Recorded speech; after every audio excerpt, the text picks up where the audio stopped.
정부 여당이 전국 수습책으로 질서 있는 조기 퇴진을 내놨는데요. 헌법학자들은 이것조차도 반헌법적이라며 사임 아니면 탄핵, 이 둘만이 정상화 방법이라고 입을 모았습니다. 조국현 기자입니다. 국민의힘 한동훈 대표와 한덕수 국무총리는 합동 기자회견에서 윤석열 대통령의 질서 있는 조기 퇴진을 추진하겠다고 했습니다.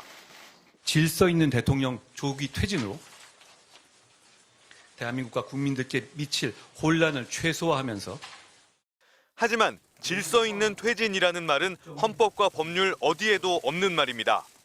헌법에는 대통령이 권위, 자리를 비우거나 사고로 직무를 수행할 수 없을 때에만 국무총리와 법률이 정한 국무위원 순서로 그 권한을 대행한다고 돼 있습니다. 헌법 전문가들은 대통령이 버젓이 자리에 있는데 권한을 누군가에게 넘기는 것 자체가 반헌법적 발상이라고 지적합니다.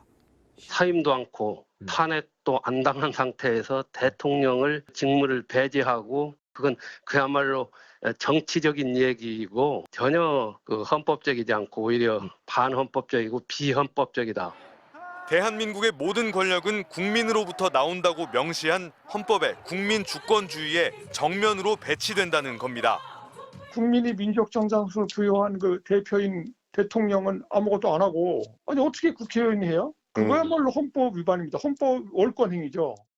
위헌적 비상계엄 이후 윤 대통령이 자신의 임기 문제를 포함해 앞으로 전국 안정 방안을 우리 당에 일임하겠다고 한 것도 같은 이유로 반헌법적입니다.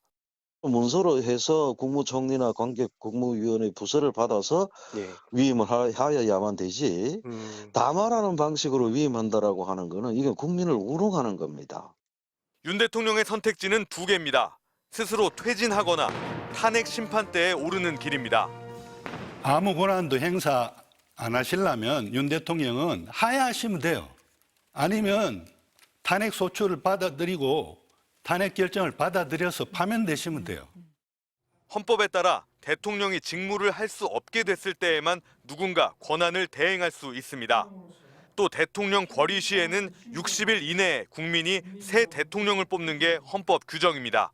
MBC 뉴스 조국현입니다.